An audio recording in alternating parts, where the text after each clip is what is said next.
തിരുവനന്തപുരത്ത് ശക്തമായ കാറ്റിലും മഴയിലും വൻ നാശനഷ്ടം. ജില്ലകളിൽ നിയന്ത്രണമാണ്. കാസർഗോഡും കണ്ണൂരും റെഡ് അലർട്ട്. കോഴിക്കോട്, ഇടുക്കി, കാസർഗോഡ് ജില്ലകളിലും കനത്ത മഴ തുടരുന്നു. തലസ്ഥാനത്ത് രാത്രി മുഴുവൻ തോരാതെ മഴ. കാലവർഷം കേരള തീരത്തേക്ക് അടുക്കുകയാണ്. ഇനിയും മഴ കനക്കാനാണ് സാധ്യത. തിരുവനന്തപുരത്ത് നിന്ന് ആർ രാജീവ്, കോഴിക്കോട് നിന്ന് ദിസ്ന സുരേഷ്, കൊച്ചിയിൽ നിന്ന് ജിജേഷ് കരുണാകരൻ എന്നിവർ ചേരുകയാണ്. ആദ്യം ആർ രാജീവിലേക്ക് എത്തുമ്പോൾ, രാജീവ് ഇപ്പോൾ ശംഖുമുഖത്താണ് നിൽക്കുന്നത്. അവിടെ കടലാക്രമണം രൂക്ഷമാകുന്ന ഒരു സാഹചര്യം കൂടി ഒരു ഘട്ടത്തിലുണ്ടെന്ന് മനസ്സിലാക്കാൻ സാധിക്കുന്നുണ്ട്. അതോടൊപ്പം തന്നെ രാജീവ്, അവിടെയുള്ള ജനങ്ങളെ മാറ്റിപ്പാർപ്പിക്കാനുള്ള നീക്കങ്ങളുമായി ബന്ധപ്പെട്ട് എന്തെങ്കിലും ഈ ഒരു ഘട്ടത്തിലും അറിയാൻ സാധിക്കുന്നുണ്ടോ? ദേവിക, കഴിഞ്ഞ ദിവസം വൈകുന്നേരം മുതൽ തുടങ്ങിയ മഴ തിരുവനന്തപുരത്ത് ഇപ്പോഴും ശക്തമായി തുടരുകയാണ്. കഴിഞ്ഞ ദിവസം രാത്രിയൊക്കെ അതിശക്തമായ മഴയായിരുന്നു തിരുവനന്തപുരത്ത് ലഭിച്ചത്. മഴ മാത്രമല്ല, അതിശക്തമായ കാറ്റും തിരുവനന്തപുരത്ത് ഉണ്ടായിരുന്നു. ആ മഴ ഇപ്പോഴും തുടരുകയാണ്. വരുന്ന 3 മണിക്കൂർ കൂടി അതിശക്തമായ മഴ തുടരും എന്നാണ് കാലാവസ്ഥാ നിരീക്ഷണ കേന്ദ്രം നിലവിൽ അറിയിച്ചിരിക്കുന്നത്. തിരുവനന്തപുരത്തെ താഴ്ന്ന പ്രദേശങ്ങളൊക്കെ വെള്ളക്കെട്ടിലായ ഒരു അവസ്ഥയാണ്. നമുക്കറിയാം, കനത്ത മഴ പെയ്താൽ തിരുവനന്തപുരത്തെ നഗരങ്ങളൊക്കെ വെള്ളക്കെട്ടായി മാറാറുണ്ട്. വലിയ ഗതാഗതക്കുരുക്കുൾപ്പെടെ അനുഭവപ്പെടുന്ന ഒരു സാഹചര്യം നിലനിൽക്കുന്നുണ്ട്. ഇതിനൊപ്പമാണ് കടൽക്ഷോഭവും തലസ്ഥാനത്ത് രൂക്ഷമായി തുടരുന്നത്. ഞാനിപ്പോൾ നിൽക്കുന്നത് ദേവിക സൂചിപ്പിച്ചതുപോലെ ശംഖുമുഖത്താണ്. ശംഖുമുഖം ബീച്ചിലാണ് ഞാനിപ്പോൾ നിൽക്കുന്നത്. ഒരുപക്ഷെ സാധാരണ ദിവസങ്ങളിൽ, ശനി ഞായർ ദിവസങ്ങളിലൊക്കെ ഈ ബീച്ച് വിനോദസഞ്ചാരികളെ കൊണ്ടും ഇവിടെയുള്ള ആളുകളെ കൊണ്ടും ഒക്കെ നിറയാറുണ്ട്. ആ ബീച്ച് ഇപ്പോൾ ഏകദേശം പൂർണ്ണമായും കടലെടുത്തിരിക്കുന്ന ഒരു സാഹചര്യമാണ്. കടൽ രൂക്ഷമായി ഇവിടേക്ക് കടന്നു കയറിയിരിക്കുന്ന ഒരു സാഹചര്യമാണ് നിലനിൽക്കുന്നത്. നമുക്ക് കാണാം, ആളുകൾ, നിരവധിയായ ആളുകൾ എത്തുന്ന സ്ഥലമാണ്. ആ സ്ഥലമൊക്കെയാണ് ഇപ്പോൾ ഈ കടൽ ഇങ്ങനെ കയറിക്കൊണ്ടിരിക്കുന്നത്. ആ രീതിയിൽ കടൽക്ഷോഭം, അതായത് കാലവർഷത്തിൻ്റെ തുടക്കത്തിൽ തന്നെ കടൽക്ഷോഭം രൂക്ഷമാകുന്ന ഒരു സാഹചര്യമാണ് തലസ്ഥാനത്തുള്ളത്. ഈ ശംഖുമുഖത്ത് മാത്രമല്ല, വലിയതുറ ഉൾപ്പെടെയുള്ള മേഖലകളിലും, വിഴിഞ്ഞത്തും അതുപോലെ തന്നെ വർക്കലയിലും എല്ലാം ആയിരുന്നെങ്കിലും എല്ലാം ഈ രീതിയിൽ കടൽ കയറിയ ഒരു സാഹചര്യമാണ് നിലനിൽക്കുന്നത്. രൂക്ഷമായ കടൽക്ഷോഭം തുടരുന്നു. ഈ മത്സ്യത്തൊഴിലാളികൾ പറയുന്ന അനുസരിച്ചാണെങ്കിൽ ഈ കാലവർഷത്തിന്റെ തുടക്കത്തിൽ തന്നെയാണ് ഈ രീതിയിൽ കടൽ ഇത്രയോളം കടന്നു കയറിയിരിക്കുന്നത്. ഈ ഒരു അവസ്ഥ പോവുകയാണെങ്കിൽ ഒരുപക്ഷെ ഈ കാലവർഷം ഇനിയും ശക്തമാകുമ്പോൾ, അതായത് കാലവർഷം എത്തി അത് ശക്തമാകുന്ന ഒരു സാഹചര്യം ഉണ്ടാവുകയാണെങ്കിൽ ഈ കടൽക്ഷോഭം വീണ്ടും രൂക്ഷമാകും. അത് മത്സ്യത്തൊഴിലാളികളുടെ ജീവിതം ദുരിതപൂർണ്ണമാക്കും എന്ന കാര്യത്തിൽ സംശയമില്ല. കാരണം ഈ കടലിനെ ആശ്രയിച്ചുകൊണ്ടാണ് മത്സ്യത്തൊഴിലാളികൾ കടലിലെ ഓരോ മാറ്റങ്ങളും അവരുടെ ചങ്കിടിപ്പ് ഏറ്റുന്നതാണ്. സാധാരണ രീതിയിൽ നമ്മൾ ഇവിടേക്ക് വരുമ്പോൾ ഇവിടെ ഈ കമ്പവല വലിക്കുക, അതായത് മീൻ പിടിക്കുന്ന ഒരു പരമ്പരാഗത രീതിയാണ്. അത്തരത്തിലുള്ള ആളുകളെ കാണാൻ കഴിയും. പക്ഷേ ഇപ്പോൾ അതിനൊന്നും കഴിയാത്തൊരു സാഹചര്യമാണ്. അത്തരത്തിൽ ഈ കടൽ രൂക്ഷമായി തന്നെ കയറിയിരിക്കുന്നു. അതായത് കടൽ ബീച്ച് കവർന്നെടുത്തിരിക്കുന്ന ഒരു സാഹചര്യം, ഇവിടേക്ക് ആളുകൾക്ക് പ്രവേശിക്കാൻ കഴിയാത്തൊരു സാഹചര്യമാണ് ഉള്ളത്. നിലവിൽ തന്നെ ജില്ലാ ഭരണകൂടം ജാഗ്രതാ നിർദ്ദേശം നൽകിയിട്ടുണ്ട്. യാതൊരു തരത്തിലും ബീച്ചുകളിലേക്ക് പ്രവേശിക്കരുത് എന്ന നിർദ്ദേശമാണ് ജില്ലാ ഭരണകൂടം നൽകിയിരിക്കുന്നത്. വരുന്ന 3 ദിവസത്തേക്കാണ് നിലവിലിപ്പോൾ ജില്ലാ ഭരണകൂടം നിയന്ത്രണം ഏർപ്പെടുത്തിയിരിക്കുന്നത്. ബീച്ചുകളിൽ പ്രവേശിക്കരുതെന്ന നിർദ്ദേശം നൽകിയിരിക്കുന്നു. കാരണം വരുന്ന മണിക്കൂറുകൾ അത് വളരെ നിർണായകമാണ്. വീണ്ടും അതിശക്തമായ മഴയ്ക്ക് സാധ്യതയുണ്ട് എന്ന് തന്നെയാണ് കാലാവസ്ഥാ നിരീക്ഷണ കേന്ദ്രം അറിയിച്ചിരിക്കുന്നത്. അതനുസരിച്ചുള്ള ക്രമീകരണങ്ങളുടെ ഭാഗമായാണ് ബീച്ചുകളിലേക്ക് എത്തരുത് എന്ന ഒരു നിർദ്ദേശം നിലവിൽ ജില്ലാ ഭരണകൂടത്തിൻ്റെ ഭാഗത്ത് നിന്ന് ഉണ്ടായിരിക്കുന്നത്. അത് ശംഖുമുഖത്ത് മാത്രമല്ല, കോളം ഉൾപ്പെടെയുള്ള ബീച്ചുകൾക്കും ഈ നിയന്ത്രണം ഏർപ്പെടുത്തിയിട്ടുണ്ട്. ഇതിനൊപ്പം റെഡ് അലർട്ട് പ്രഖ്യാപിച്ചിരിക്കുന്ന എല്ലാ ജില്ലകളിലും ഇത്തരത്തിലുള്ള നിയന്ത്രണങ്ങൾ ഉണ്ട് എന്ന് തന്നെയാണ് ദുരന്ത നിവാരണ അതോറിറ്റി അറിയിച്ചിരിക്കുന്നത്. അത്തരത്തിലുള്ള ക്രമീകരണങ്ങളിലേക്ക് പോകുന്ന ഒരുപക്ഷെ ഈ കാലവർഷം കൂടുതൽ ശക്തമാവുകയാണെങ്കിൽ വീണ്ടും കൂടുതൽ കടുത്ത നിയന്ത്രണങ്ങളിലേക്ക് പോകാനുള്ള സാധ്യത നിലനിൽക്കുന്നുണ്ട്. ഏതായാലും വലിയ ഒരു നിയന്ത്രണങ്ങൾ ഇപ്പോൾ നിലവിൽ ഏർപ്പെടുത്തിയിട്ടുണ്ട്. ഇവിടെ ഇപ്പോൾ നിയന്ത്രണമാണ്. സാധാരണ ഒരു കാലവർഷം അടുക്കുമ്പോഴും ഇങ്ങനെ നിയന്ത്രണം ഏർപ്പെടുത്താറുണ്ട്. ടൂറിസ്റ്റുകളുടെ വരവ് കുറയും. പിന്നെ അതുകൂടാതെ മാത്രമല്ല ഈ കടൽക്ഷോഭം ഉണ്ടാവും, കാറ്റ്, അങ്ങനെയുള്ള പല കടലിപ്പം നല്ലോണം ശോഭിച്ചിരിക്കുന്ന ഒരു സാഹചര്യം. അതെ, ഇപ്പോൾ തുടക്കമാണ്, കാലവർഷത്തിൻ്റെ തുടക്കമാണ്. അപ്പോൾ അത് ഇനിയിപ്പോൾ കുറച്ച് 2-3 മാസം അങ്ങനെയാണ് സംഭവിക്കുന്നത്. ഈ ബീച്ച് ഏകദേശം ഇവിടേക്ക് ഉള്ളിലേക്ക് നഷ്ടപ്പെട്ടുകൊണ്ടിരിക്കുകയാണ്. അതെ അതെ. സാധാരണ രീതിയിൽ വിനോദസഞ്ചാരികൾ, ആളുകളൊക്കെ വരുന്ന ഒരു സ്ഥലമാണ് ഈ ഏരിയ. അങ്ങോട്ടൊക്കെ ആളുകൾ ഇറങ്ങുന്ന സ്ഥലം എന്ന് പറയുന്നത് ഏറ്റവും കൂടുതൽ ടൂറിസ്റ്റുകൾ വന്ന് പോകുന്ന സ്ഥലമാണ് ശംഖുമുഖം ബീച്ച്. അതിൻ്റെ തീരങ്ങൾ ഇപ്പോൾ കടൽക്ഷോഭം ഉണ്ടാകുമ്പോൾ തീരം നഷ്ടപ്പെട്ട് കഴിഞ്ഞാൽ ഇവിടെ കാല് നനയ്ക്കാനോ അല്ല മറ്റുള്ള കാര്യത്തിനൊന്നും പറ്റത്തില്ല. കഴിവതും നമ്മൾ സേഫായ സ്ഥലങ്ങളിലാണ് ഒതുക്കി നിർത്തുന്നത്. ഇത്തവണ ഇന്ന് മത്സ്യബന്ധനത്തിനും ഇവിടുന്ന് മത്സ്യബന്ധനത്തിന് അങ്ങനെ വലുതായിട്ട് കമ്പോല വലിക്കുന്ന അല്ല. കടൽക്ഷോഭം ഉണ്ടായിരിക്കുമ്പോൾ അത്തരത്തിലുള്ള കാര്യങ്ങളൊന്നും ചെയ്യാറില്ല. അതുകൊണ്ടാണ് ബന്ധനം നടക്കാറ്. അതുകൊണ്ടാണ് അതെ അതിന് നിയന്ത്രണം ഏർപ്പെടുത്തിയിട്ടുണ്ട്. അതിനെപ്പറ്റി നമുക്കറിയാം. അത് മത്സ്യത്തൊഴിലാളിയുടെ കടൽക്ഷോഭം ഉണ്ടായിരിക്കും. മത്സ്യത്തൊഴിലാളികൾക്ക് ഉള്ളിലോട്ട് പോകാനുള്ള സാഹചര്യം ഇല്ല. അപ്പോൾ ഇല്ലാതിരിക്കുമ്പോൾ പിന്നെ അപകടങ്ങൾ ഒരുപാട് സംഭവിക്കും. അതുകൊണ്ടാണ് മത്സ്യബന്ധനം നിരോധിച്ചിരിക്കുന്നത്. ഈ കാലവർഷം കനക്കും തോറും ഈ കടൽക്ഷോഭം ഇനിയും കൂടാനുള്ള സാധ്യത കൂടം വരെ തീരം ഇതുവരെ ഇത് വെള്ളം ഇങ്ങോട്ട് വരെ അടിക്കാറുണ്ട്, കടൽക്ഷോഭിക്കാറുണ്ട്. കടൽക്ഷോഭിക്കുമ്പം തീരം മൊത്തത്തിനങ്ങ് പോകും. അപ്പോൾ ഇവിടെ വന്ന ടൂറിസ്റ്റുകൾക്ക് നിൽക്കാനൊന്നും പറ്റത്തില്ല. തീർച്ചയായും എന്തായാലും ഈ കാലവർഷത്തിൻ്റെ തുടക്കത്തിൽ തന്നെ ഈ രീതിയിലാണെങ്കിൽ ഇനിയും ഈ തീരം നഷ്ടപ്പെടാനുള്ള ഒരു സാധ്യതയുണ്ട് എന്ന് തന്നെയാണ് ഇവിടെയുള്ളവർ പറയുന്നത്. ഇതിൻ്റെ നിയന്ത്രണം, അതായത് വിനോദസഞ്ചാരികളെ നിയന്ത്രിക്കാൻ ഏർപ്പെടുത്തിയിരിക്കുന്ന ലൈഫ് ഗാർഡുമാരും പറയുന്നത് ആ രീതിയിലാണ്. ഈ തീരത്തേക്ക് കൂടുതൽ കടൽക്ഷോഭം ഉണ്ടാവുകയാണെങ്കിൽ തീരം കൂടുതൽ നഷ്ടപ്പെടും, അതനുസരിച്ചുള്ള നിയന്ത്രണങ്ങൾ ഏതായാലും ഏർപ്പെടുത്തിയിട്ടുണ്ട് എന്ന് തന്നെയാണ് പറയുന്നത്. ഏതായാലും ദേവിക, ഞാൻ നേരത്തെ സൂചിപ്പിച്ചതുപോലെ സംസ്ഥാനത്ത് വരുന്ന മണിക്കൂറുകൾ കൂടുതൽ നിർണായകമാണ്. അതിശക്തമായ മഴയ്ക്ക് സാധ്യതയുണ്ട് എന്ന് തന്നെയാണ് കാലാവസ്ഥാ നിരീക്ഷണ കേന്ദ്രം അറിയിച്ചിരിക്കുന്നത്. തലസ്ഥാനത്തുൾപ്പെടെ അതിനനുസരിച്ചുള്ള ജാഗ്രതാ നിർദ്ദേശം നൽകിയിട്ടുണ്ട്. ഏതായാലും കടൽക്ഷോഭം തലസ്ഥാനത്തുൾപ്പെടെ രൂക്ഷമായി തുടരുന്നു. വരും മണിക്കൂറുകളിലും ഈ രീതിയിൽ രൂക്ഷമായി കടൽക്ഷോഭം തുടരുകയാണെങ്കിൽ മത്സ്യത്തൊഴിലാളികളെ മാറ്റിപ്പാർപ്പിക്കുന്ന ഉൾപ്പെടെയുള്ള നടപടികളിലേക്ക് ജില്ലാ ഭരണകൂടത്തിന് കടക്കേണ്ടി വരും. ദേവിക.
ടിൻഡു, പലയിടത്തും വെള്ളക്കെട്ട് രൂക്ഷമാകുന്ന ഒരു സാഹചര്യം കൂടിയുണ്ടല്ലോ. കഴിഞ്ഞ മഴക്കാലത്തും തിരുവനന്തപുരം കോർപ്പറേഷനെതിരെ വലിയ രീതിയിലുള്ള പ്രതിഷേധം ഉയർന്ന സാഹചര്യമുണ്ട് ഈ വെള്ളക്കെട്ട് മൂലം. ഇത്തവണയും വെള്ളക്കെട്ട് പലയിടത്തും രൂക്ഷമാകുന്ന ഒരു സാഹചര്യം കാണുന്നുണ്ട്. ടിൻഡുവിന്റെ ദൃശ്യങ്ങൾ കണ്ടാൽ തന്നെ നമുക്ക് മനസ്സിലാകുന്ന ഒരു സാഹചര്യമാണ്. ഗതാഗതം തടസ്സപ്പെടുന്ന ഒരു സാഹചര്യം കൂടി അവിടെ ഉണ്ട് എന്ന് മനസ്സിലാകുന്നു. മറ്റ് വിവരങ്ങൾ എന്തൊക്കെയാണ്? ഞാനിപ്പോൾ നിൽക്കുന്നത് വഞ്ചിയൂര് പള്ളിമുക്ക് ഭാഗത്താണ്. ഈ ഭാഗത്തൊക്കെ വലിയ രീതിയിൽ അല്ലെങ്കിൽ താഴ്ന്ന പ്രദേശങ്ങളിലൊക്കെ വെള്ളം കയറി തുടങ്ങിയിട്ടുണ്ട് എന്നാണ് മനസ്സിലാക്കാൻ സാധിക്കുന്നത്. വഞ്ചിയൂര്, ചാക്ക, പേട്ട തുടങ്ങിയ നഗരത്തിലെ താഴ്ന്ന പ്രദേശങ്ങളിലൊക്കെ ഇന്നലത്തെ പെയ്ത മഴയിൽ തന്നെ വെള്ളം കയറി തുടങ്ങിയിട്ടുണ്ട്. ഏറ്റവും പ്രധാനപ്പെട്ട കാര്യം ബണ്ട് റോഡ് നിറയുക എന്നതാണ്. ഈ തിരുവനന്തപുരത്ത് മെഡിക്കൽ കോളേജിലേക്ക് പോകുന്ന ഭാഗത്തെ ബണ്ട് റോഡ് നിറയുന്ന സാഹചര്യം വരുമ്പോഴാണ് അതിശക്തമായിട്ടുള്ളൊരു മഴ ലഭിച്ചുവെന്ന് നമുക്ക് അറിയാൻ സാധിക്കുന്നത്. കാരണം കരമനയാറ്റിലെയും അതോടൊപ്പം തന്നെ മറ്റ് ആറുകളിലേക്ക് വെള്ളം ശക്തമായി ഒലിച്ചു വരുന്നത് ഈ ഭാഗത്തേക്കാണ്.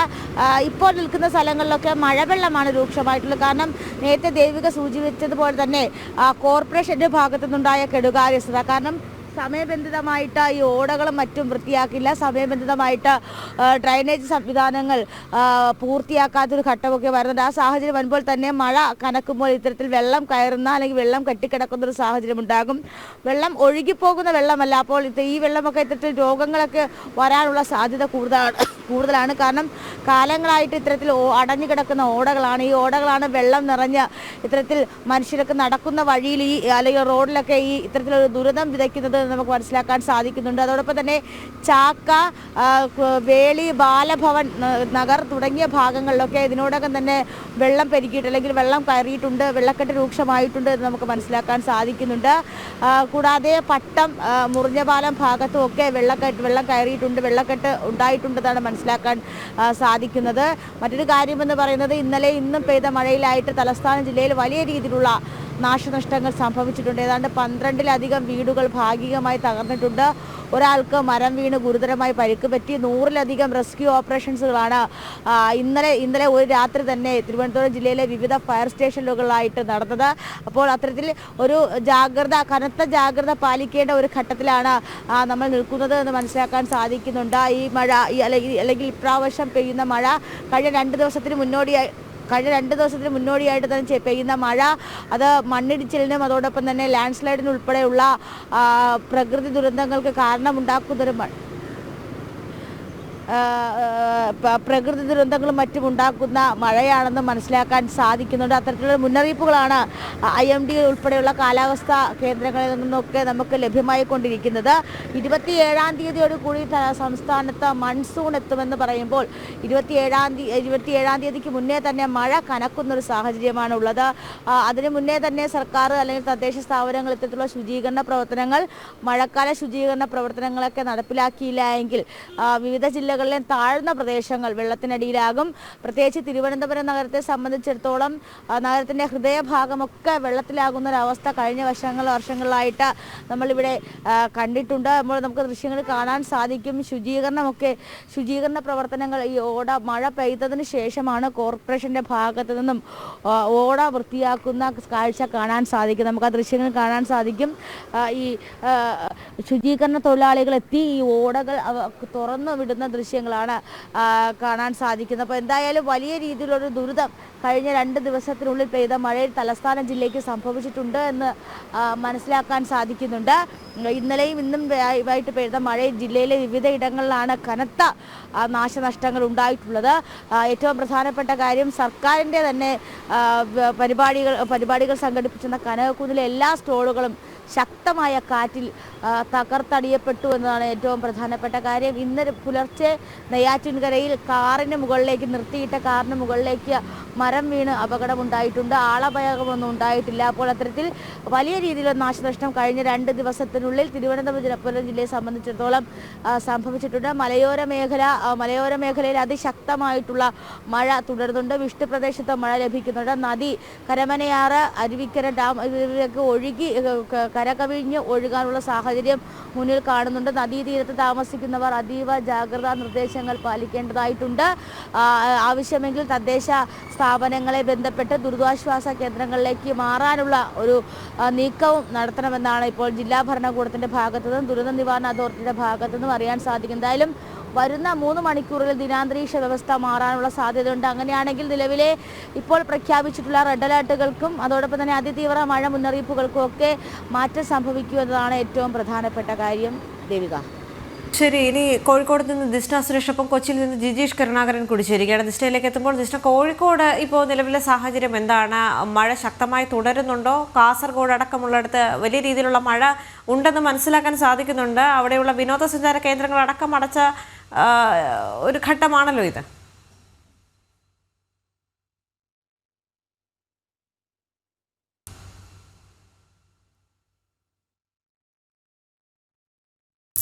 വീടിന്റെ മുകളിലേക്കാണ് ഈ ആൽമരം വീണിട്ടുള്ളത്. ആ വീടിന് മുകളിലായി വാഹനങ്ങൾ കുടുങ്ങിക്കിടക്കുന്നു. അതായത് വീടിന് സൈഡിലായി വാഹനങ്ങൾ കുടുങ്ങിക്കിടക്കുന്നു എന്നാണ് നമുക്ക് അറിയാൻ സാധിക്കുന്നത്. എന്തായാലും വലിയൊരു അപകടം തന്നെയാണ് ഒഴിവായിട്ടുള്ളത്. ഇത് പൊതുകിണറിൽ നിന്നും ഉണ്ടായ ഒരു ആൽമരമാണ്. ആ ആൽമരമാണ് ഈ വീടിന് മുകളിലേക്ക് നിലംപതിച്ചിരിക്കുന്നത്. ഇപ്പോൾ ആളുകൾ എത്തി അത് നീക്കം ചെയ്യുന്ന ഒരു കാര്യമാണ് ഇവിടെ കാണുന്നത്. എന്തായാലും കൗൺസിലർ ഉൾപ്പെടെയുള്ള ആളുകളുണ്ട്. ഇന്നലെ രാത്രിയോടുകൂടിയാണ് ഇത്തരത്തിൽ മരം വീണത്. എങ്ങനെയാണ് ഇത്? എന്താണ് ഇപ്പോഴത്തെ ഒരു അവസ്ഥ? ഇത് രണ്ടാം പ്രാവശ്യമാണ് ഈ മരം കൊമ്പൂട്ടി വീഴുന്നത്. അപ്പോൾ ഇതിനെ മുറിച്ച് മാറ്റിയിട്ട് ഇപ്പോൾ ആളുകൾ ആവശ്യം ഇപ്പോൾ കിണർ ഉപയോഗിക്കുന്നില്ല. ആ കിണർ പൂർണ്ണമായി തോർത്ത് ഈ ആൽമരം വെട്ടിമാറ്റുന്ന അഭിപ്രായമാണ് ആളുകൾ പറഞ്ഞിട്ടുള്ളത്. നേരത്തെ ഒരു പെറ്റീഷൻ കൊടുത്തതാണ്. അടിയന്തരമായി അതിൻ്റെ നടപടിയായിട്ട് മുന്നോട്ട് പോകുന്നുണ്ട്. ഇടക്കിടക്കിൻ്റെ വിഷയം നിൽക്കുകയാണ്. ഇവിടുത്തെ ആളുകൾ പറഞ്ഞത് നിരവധി തവണ ഇത് ആവശ്യപ്പെട്ടിരുന്നു എന്നൊരു കാര്യമാണ് പറഞ്ഞിരുന്നു. അപ്പോൾ ഈ ആൽമരായതുകൊണ്ട് ഇവിടെ എന്താ പ്രശ്നം? ഈ ആൽമരായതുകൊണ്ട് പലപ്പോഴും മുറിക്കാൻ ചിലരും മടിക്കും. അപ്പോൾ നമ്മൾ നേരത്തെ കോർപ്പറേഷനെ പറ്റി നേരെ ഈ മോസ് പെറ്റീഷൻ കൊടുത്തതാണ്. അപ്പം വീണ്ടും ഇതിൻ്റെ ഒരു സാഹചര്യത്തിൽ നമ്മൾ ഈ ആൽമരം മുറിച്ച് മാറ്റി ഇപ്പോൾ കിണർ ഉപയോഗിക്കുന്നില്ല. എന്തെങ്കിലും നാശനഷ്ടം ഉണ്ടായിട്ടുണ്ടോ ഇവിടെ? ഇവിടുത്തുമായി ബന്ധപ്പെടുന്നപ്പോൾ മുറിച്ച് മാറ്റിയാലേ അറിയുള്ളൂ. പിന്നെ നമ്മുടെ വാർഡിൽ പല ഭാഗത്തായിട്ട് തെങ്ങും ഇതുപോലുള്ള മരങ്ങളും വീണിട്ടുള്ള അവസ്ഥ പൊതുവായിട്ടുണ്ട് രാത്രിക്കാലത്ത്. വാഹനങ്ങളൊക്കെ കുടുങ്ങിക്കിടക്കുന്നു. അപ്പോൾ ഇന്നലെ രാത്രിയാണ് സംഭവം ഉണ്ടായത്. അപ്പോൾ വീടിനകത്ത് ആളുകൾ ഉണ്ടായിരുന്നു? വീടിൻ്റെ അകത്ത് ആളുകളുണ്ടായിരുന്നു. അപ്പം വീടിൻ്റെ അകത്ത് ആളുകളുണ്ടായിരുന്നു. അപ്പോൾ ഇതൊരു ഒഴിവ് നോക്കി വീണ കൊണ്ടിട്ട് വലിയൊരു അപകടം ഒഴിവായി. അപ്പോൾ കാറ്റിന് അപ്പം 3 വണ്ടി ഇതിൻ്റെ അകത്തുണ്ടായിരുന്നു, 2 വീലർ. ഇതിൽ 2 എപ്പോഴും അതിൻ്റെ ഉള്ളിൽ തന്നെ കിടക്കുന്നത്. ഒന്ന് ഞങ്ങൾ അങ്ങോട്ട് വലിച്ചെടുത്തിട്ടുണ്ട്. അത് പൂർണ്ണമായിട്ടും മരം കുത്തി മാറ്റിയാലേ ഇതിൻ്റെ നാശനഷ്ടങ്ങൾ എന്താണെന്ന് പറയുള്ളൂ. പിന്നെ ഈ വീടിൻ്റെ മതിൽ ഒരു സൈഡ് പൂർണ്ണമായിട്ട് പൊളിഞ്ഞിരിക്കുകയാണ്. അപ്പോൾ ഇത് ഇനിയും ഈ മരത്തിൻ്റെ ഒരു ചെറിയൊരു ഭാഗമാണ് വീണത്. ഈ 75% ഇനി വീഴാൻ കിടക്കുന്നത്. അപ്പോൾ അടിയന്തരമായിട്ട് ഇത് മുറിച്ച് മാറ്റിയിട്ടില്ലെങ്കിൽ ഇത് പ്രദേശവാസികളായ 5-6 വീടുണ്ട്. അത് ഇനി കാറ്റിന് വീഴാന്നുണ്ടെങ്കിൽ ആ വീട് പൂർണ്ണമായിട്ടും തകരും. ആ വീടിൻ്റെ ഈ ഭാഗം തന്നെ നോക്കിയാൽ കാണാം. ആ കൊമ്പ് ഇതിൻ്റെ മുകളിലാണുള്ളത്. അപ്പോൾ എത്രയും പെട്ടെന്ന് ഇത് അടിയന്തരമായിട്ട് മുറിച്ച് മാറ്റാനുള്ള നടപടി സ്വീകരിക്കണമെന്നാണ് ഞങ്ങൾക്ക് പറയാനുള്ളത്.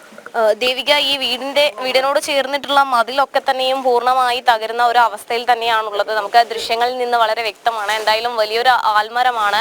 ആ ആൽമരം വീടിന്റെ കാർപോർച്ചിന്റെ ആ ഭാഗത്തേക്കാണ് വീണത്. അതുകൊണ്ട് തന്നെ വലിയൊരു രീതിയിലുള്ള നാശനഷ്ടം ഉണ്ടായിട്ടില്ല എന്ന് തന്നെയാണ് നമുക്ക് അനുമാനിക്കാൻ കഴിയുന്നത്. പക്ഷേ 3 വാഹനങ്ങൾ ഈ കാർപോർച്ചിന്റെ അകത്തുണ്ടായിരുന്നു. അതിൽ ഒരു വാഹനം ഈ വീട്ടുകാർ തന്നെ പുറത്തേക്ക് ഇറക്കിയ ഒരു സാഹചര്യമാണ് നിലവിലുള്ളത്. എന്തായാലും ഈ മരം മുറിച്ചു മാറ്റുന്ന ഒരു സാഹചര്യമാണ് നിലവിലുള്ളത്. രാത്രിയായിരുന്നു. അതുകൊണ്ട് തന്നെ വലിയൊരു അപകടം തന്നെയാണ് ഒഴിവായത്. പുതിയാപ്പയിലെ 3 വീടുകൾക്ക് മുകളിലാണ് ഈ ആൽമരം മറിഞ്ഞു വീണിട്ടുള്ളത്. ദേവിക.